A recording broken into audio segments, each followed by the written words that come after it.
What's going on, guys? Welcome back to a brand new episode of our Chicago Blackhawks franchise mode series on NHL 23. So in this episode, we're going to be going into our 5th season with the Hawks. We are now halfway through this franchise series. It's been a struggle, but it's been fun. And I'm actually recording this intro after I sim through the 5th season, and all I'll say is send some prayers out for this team. I don't know what it is, but they need it, and I'll leave it at that. But again, despite the struggles, it's been fun messing around with trades, signings, drafts. I think we built a good roster to sort of serve as that stepping point, hopefully, for this team headed into the latter half of this franchise series. So as always, guys, if you enjoy this video, smash that like button, subscribe to the channel. The support helps me out a ton. I appreciate every single one of you. Thank you so much for being here. And here we go. Let's head right into our 5th season with the Hawks. Enjoy. Alright guys, so headed into the brand new year, the 26-27 season. As always, we'll quickly go over our lines. Honestly, we look pretty decent this season. I think we made some good off-season moves, some additions. We certainly have our rookie Harry Marshall coming in, already an 84 overall. I'll actually put him on the 3rd line there. Just Tuck gives that 2nd line a tiny bit more of chemistry boost. I'm surprised he doesn't have any X factors, but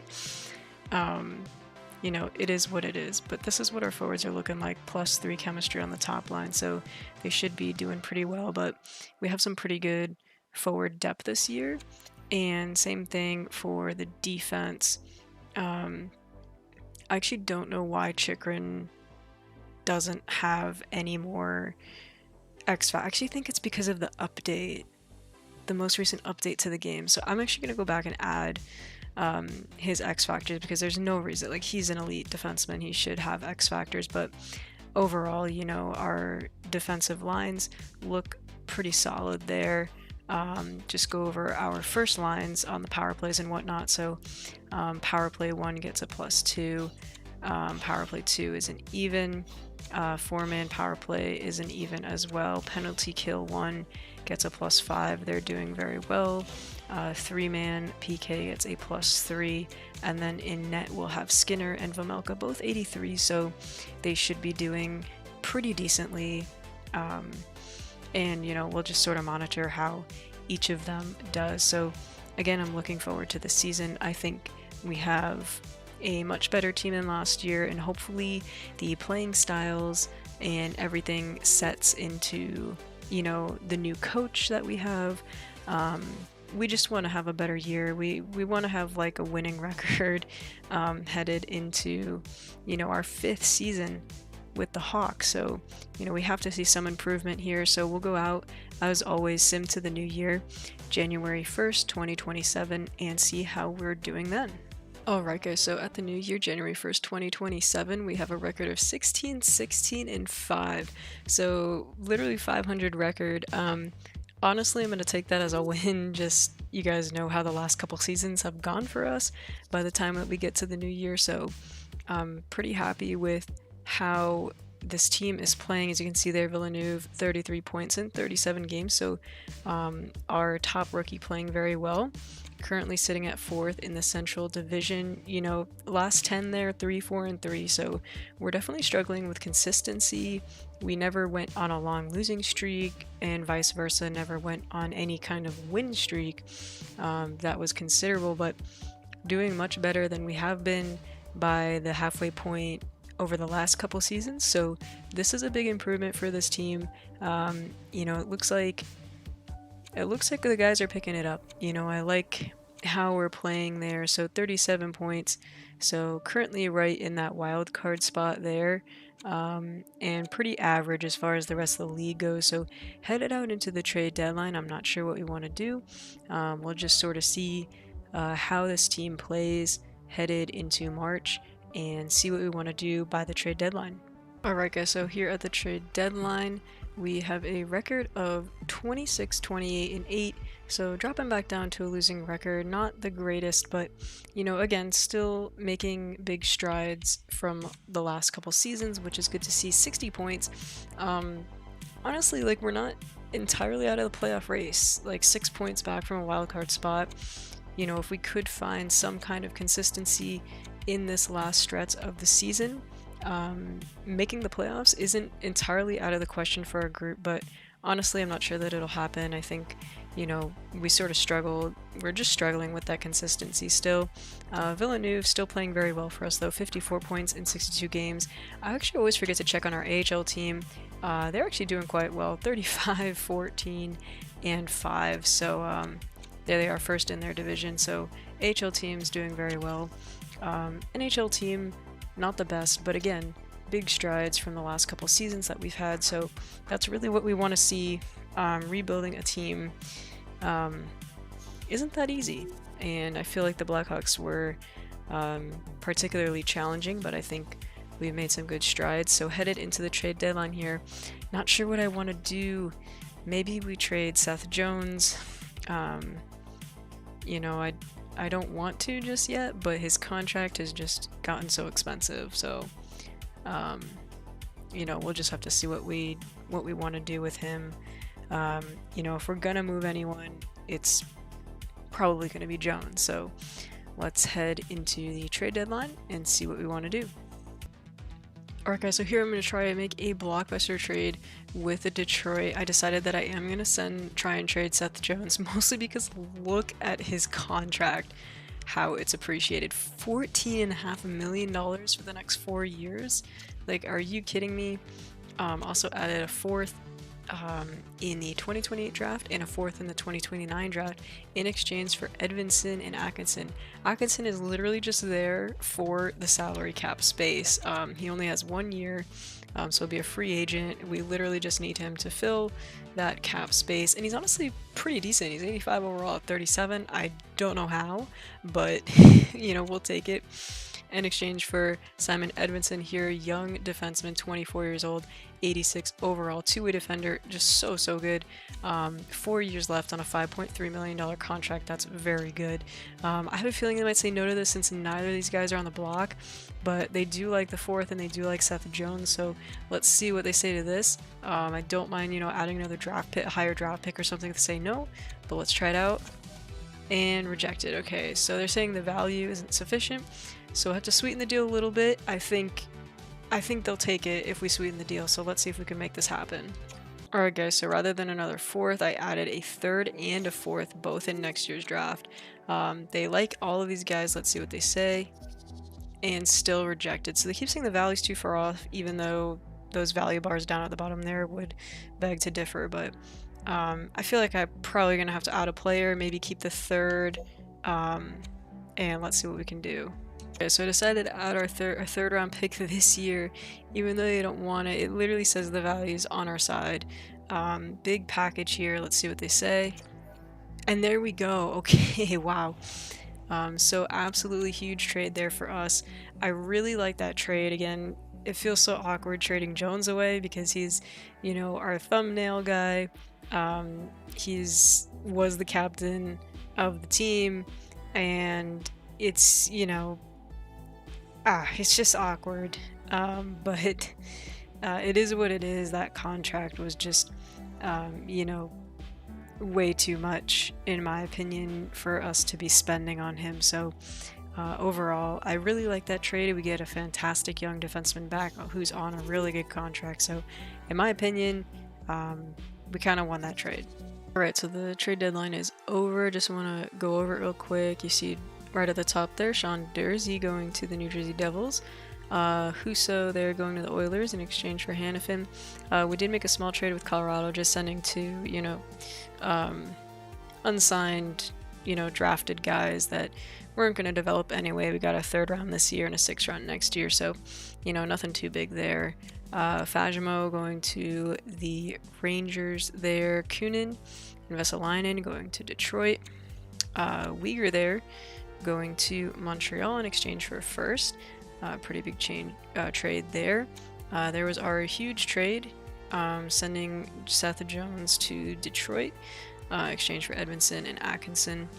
Let's see what else. Trevor Moore and Edmondson and Kulak going to Tampa. Washington gets a first back from then. Forsling and Valmaki to Winnipeg. Wow, big trade there. Batherson going to Detroit in exchange for Korobov, a second, and others.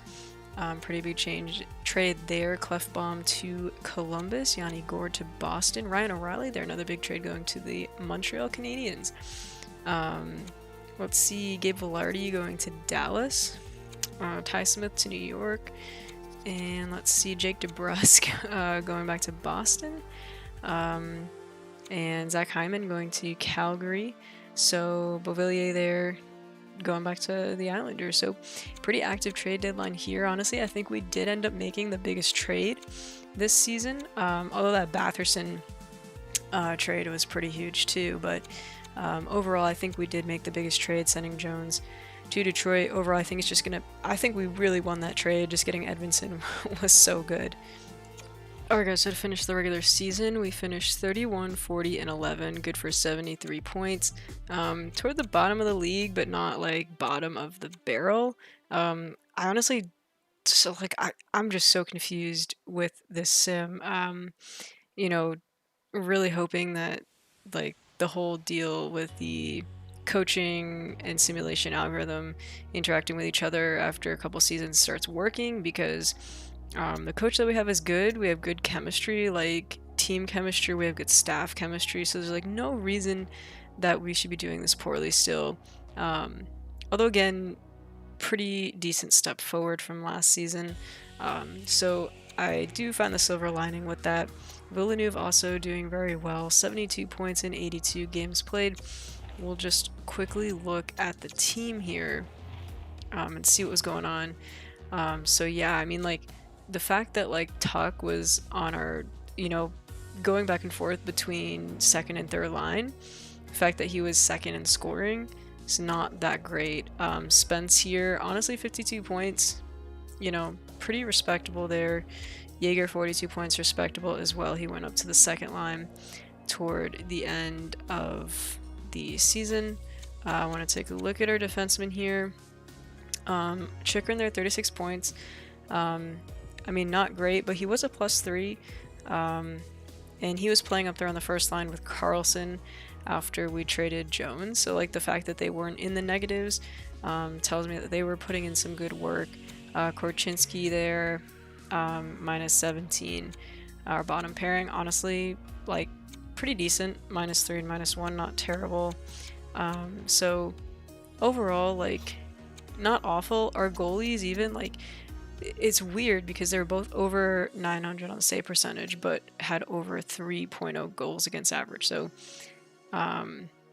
for whatever reason, I mean, maybe they did tweak it so that, higher rated goalies do play a lot better. Like, maybe there's actually a tangible difference in the game now.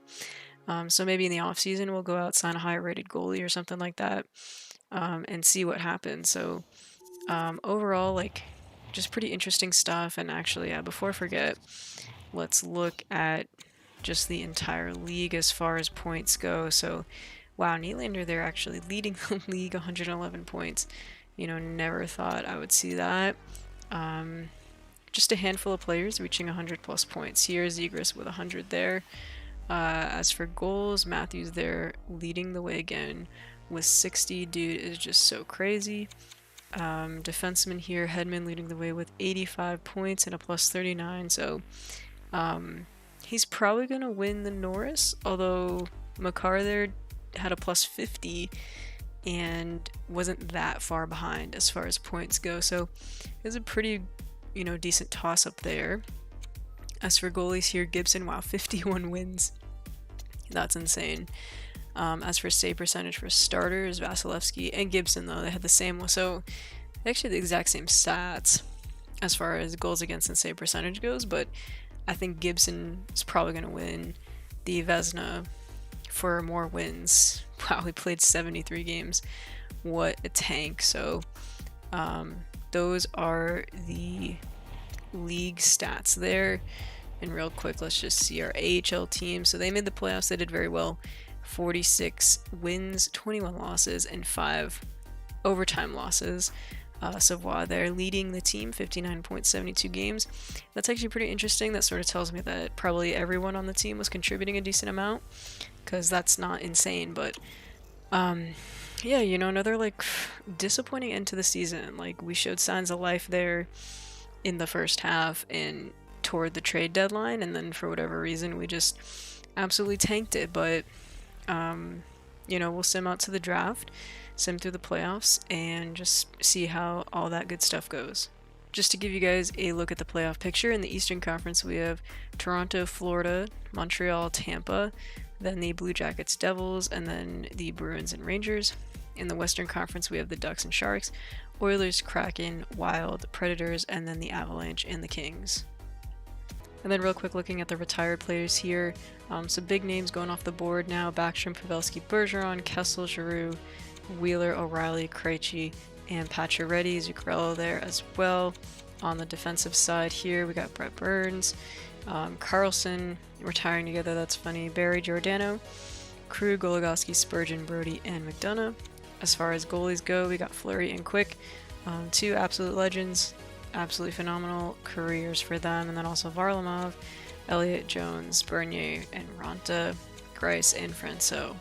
And looking at the playoff tree, the 2027 Stanley Cup champions are the Edmonton Oilers, beating the Toronto Maple Leafs in 6 games. Gosh, imagine if that happened in real life, how what an absolute like dumpster fire Twitter would be over like McDavid versus Matthews.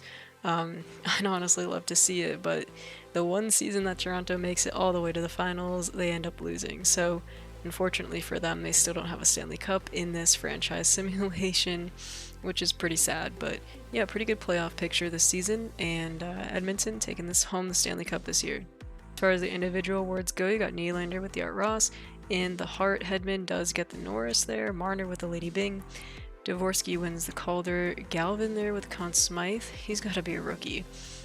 Gibson gets the Vezina, Georgiev though gets the William M. Jennings, Lemeru there with the Bill Masterson, Zanetti gets the Jack Adams, Barkov back-to-back Selkies, Nylander the Ted Lindsay, and Matthews back-to-back Maurice Richards for him. What a beast. Alright guys, here we are in the draft here. Let's take a quick look at the draft class. We are picking 6th. So it looks like could potentially get either Climber or Wolf here. Climber here listed as a gem. Wow, he looks really good. Max Wolf also here, 2 years though.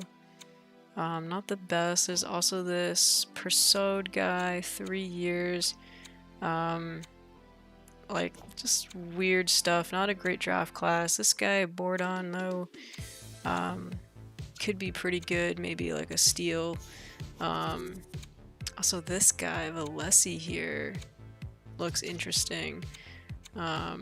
So yeah, we'll go through and see what happens. So first overall ends up being an 84 overall. Wow. Second overall an 83. 81 medium elite, and Vegas gets an 84 medium elite. What is this draft class here? Philly there gets 69. Nice. So I'm glad we didn't pick that guy. So let's see who our options are. So we have this Climber guy is actually still here. NHL ready. This guy looks pretty nasty, not gonna lie. I like the looks of him. 18 years old. I feel like we just have to take him. Looks like the picks drop off, and he is an 82 medium elite. Good gosh. Really nice X factors there. Well-rounded player, honestly. Like, not, you know, one category isn't like skewed awkwardly. He's got pretty decent defensive stats coming out of the draft. Really insane hands, good shot, really fast skater. So I like this pick a lot. Guys, I'm actually trying to trade up with the Caps here, offering them Korchinski in exchange for the 14th overall pick. Mostly because like he honestly hasn't been playing that well. His defensive stats really aren't that great. 89 defensive awareness, but low 80s on the shot blocking and stick checking. Physicality isn't that great either. Just hasn't really been playing all the best for us. And then he's asking on his extension for like over 5 million. We can sign someone better, so let's see what they say to this. And alright, easy does it. And the reason I did that is because I actually want to take this Valesi guy here. He's a defenseman actually, so could fill that role. He like could go either way, I don't know, but I feel like it's a risk that we have to take here. You know, scouts like him, and let's see. Oh my gosh. So at 14th overall, we get an 80 overall medium top 4 with some good X factors. Offensive defenseman, I like that. And coming out of the draft, his, you know, shot blocking and stick checking are pretty much on par with Korchinski's. So, yeah, I really like this pick. Alright guys, with our 37th pick, I have to select Chris Byer here. His stats look too good to pass up, guaranteed 2 years. No way he's a low top 9 with a guaranteed 2 years ETA and the potential for all these X factors. Sometimes, you know, these second rounders, 69, nice, low elite. But yeah, like I was saying, sometimes these second rounders, they don't really develop that well, but they tend to hold a decent amount of trade value because of the X factors and their low elite status. So that's a good pick for us. And hey, if he does end up developing, then, you know, even better. Alright guys, with our 69th pick in the draft, nice. I'm going to take a chance on Kobe Klimchuk here. 75% on the high elite. Guaranteed 5 years, so he's going to be low rated. I mean, stats aren't the best, but he did actually put up some pretty nice numbers. So I just always like to take a chance. And oh wow, he is a high elite. Only 40 overall, but the fact that he's a high elite, again, if he doesn't develop, he's still going to have a decent amount of trade value because of that potential. So I really like that pick there. All right, our next pick, I'm gonna select Ahim Homel. I think that's how you say it. Decent chance at low elite, guaranteed 3 years. Potential for superstar abilities. Stats honestly look pretty decent, especially in the 3rd round here. Let's see what he is. In a low top 6, honestly, in the 3rd round, not bad. 61 overall. Pretty decent pick there. Good potential. Yeah, in the 3rd round, I like that pick a lot. Alright, next we're going to select Danny Goddard. Again, just selecting in the 6th round, going by sort of just the highest ranked. Stats aren't terrible in the 6th round here. 50-50 low elite, likely not that. Actually better than I expected. I was expecting like a bottom 6. Ends up being a low top 9, not a bad pick there. That'll do it for the draft, guys. I can see we only had 6 picks, but I don't really think we need them at this point. We have a lot of young guys. Those first 2 picks were absolutely insane. So I'm really excited about our rookies here, and let's head out into the resign phase. So Sava re-signed with us. We give him 3 years, under $1 million. He, I believe, went up to an 80 overall, so if he goes up again, probably be playing on like our 4th line or something. Pretty good player, so I like that. Alright guys, check this out. So Villeneuve went up to a 90 overall. Spence is also up to a 90 overall, but Villeneuve here for the next 5 seasons, we have him at 7.8 million. That was such a good contract decision. I am nervous though. Spence, you know, gonna need a contract next season. Oh, like, I feel like he's gonna ask for a hefty price tag.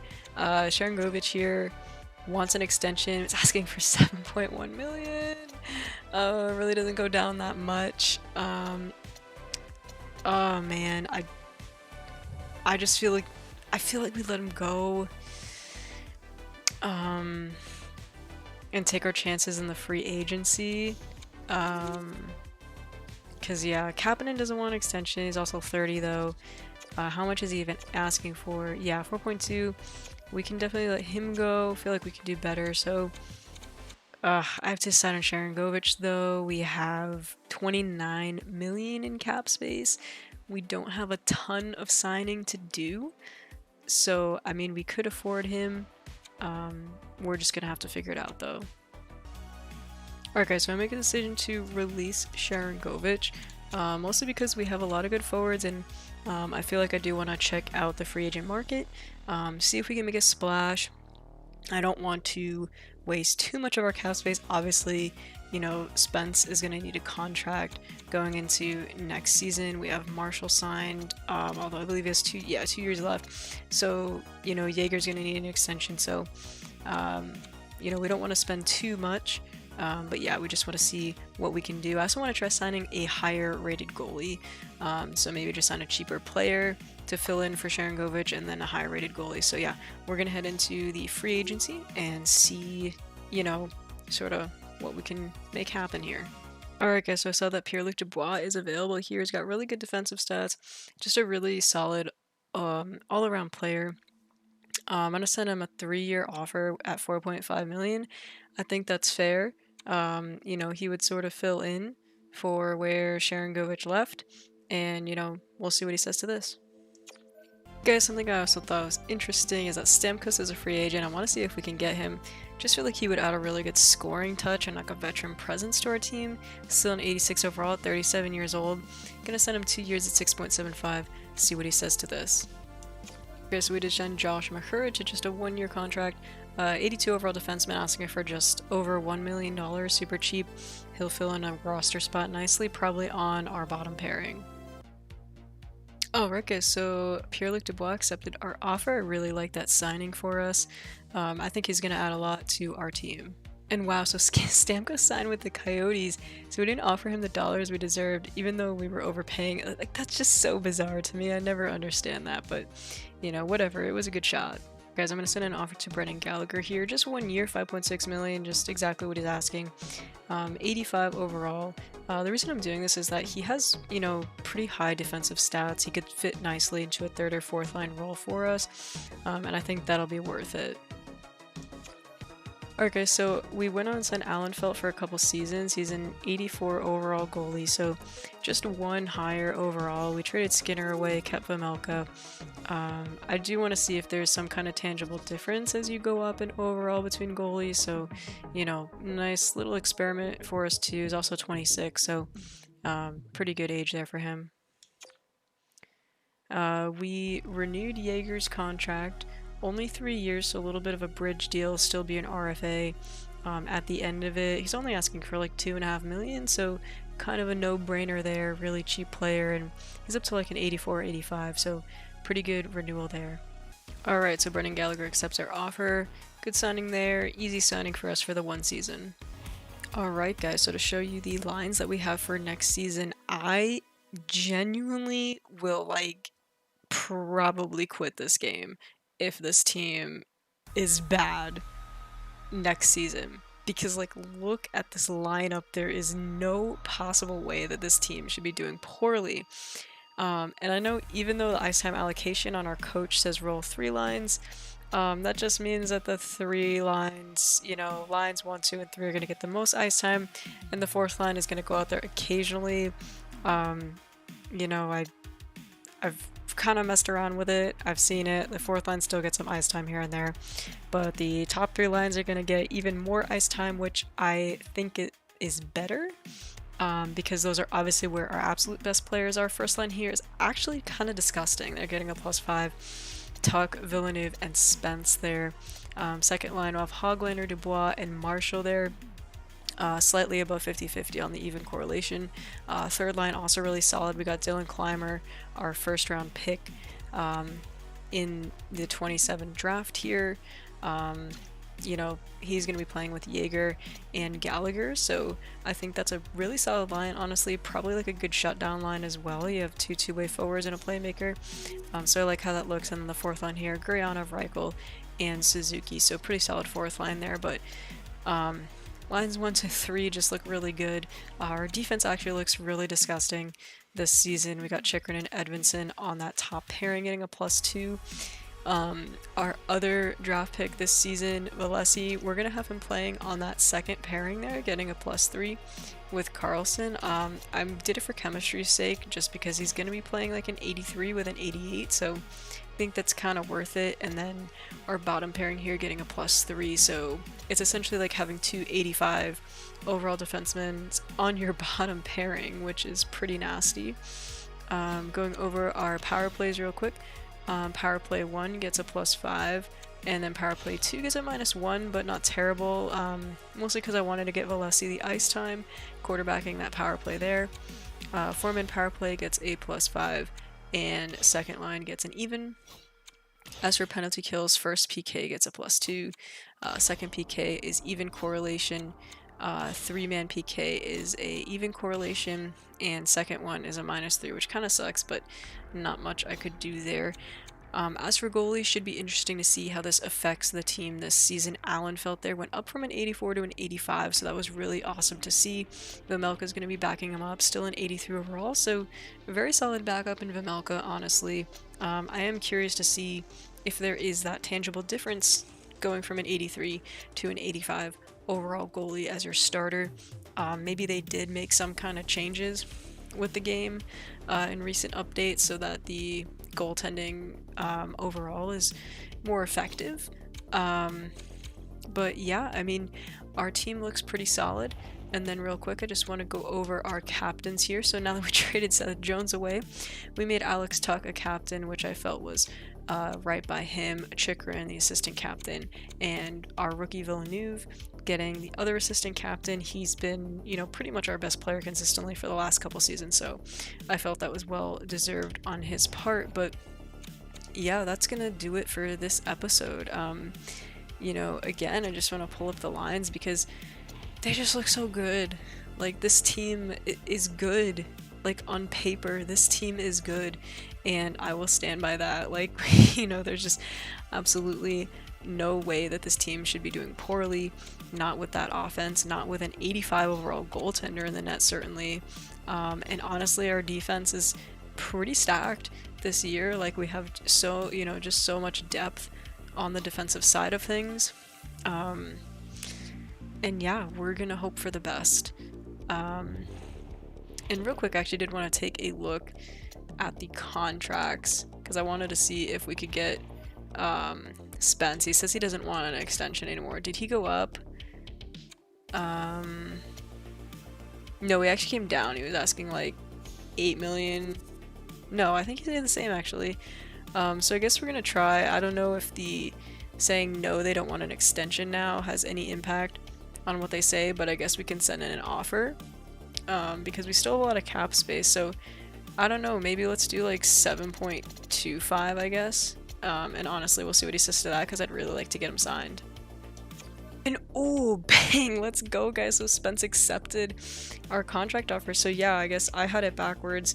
You offer them the contract at the start of the next season rather than the re-sign phase or anything in the off season. So that was good. We got him for less, 7.25 million for the next, what did we do, 5 seasons or 6 seasons? Either way, he's going to be with us for the remainder. Excuse me. He's going to be with us for the remainder of the franchise series, which is great. What a phenomenal player. And I actually just do want to go back to the contracts. I know I said it's going to do it for the episode and then I kept talking, but like, look at these contracts we have these guys on. 7.8 million, 7.25. Like, those are honestly really good contracts. Given that these two guys are 90 overalls and they're 100% gonna go higher. So, you know, both of these guys easily could be players that ask for $10+ million. So I'm super, super happy with these signings. We still have over almost $22 million in cap space to play around with this season as well. So as far as contract management goes, I think we did a fantastic job with this team. And again, on paper, there's just absolutely no way that this team should be bad in the 27-28 season. So, you know, I'm really crossing my fingers here, hoping for the best. You know, send some good vibes this way, you guys. Like, send the good vibes because this team needs it. This team is due. We've had some players tough it out with us, you know, like Chychrun especially, our rookies especially. They've been toughing it out with us. They are due for a good season. They are due for playoff runs now. We've made so many good improvements to this team on paper, so hopefully this season we can make that push and break through. So finally, that is 100% going to do it for this episode, guys. As always, if you enjoyed, smash the like button, subscribe to the channel. The support helps me out so much. I appreciate every single one of you guys tuning into these videos, subscribing and liking the videos. It means a ton to me. So next episode, going through the 27-28 season. Until next time, have a good one, y'all.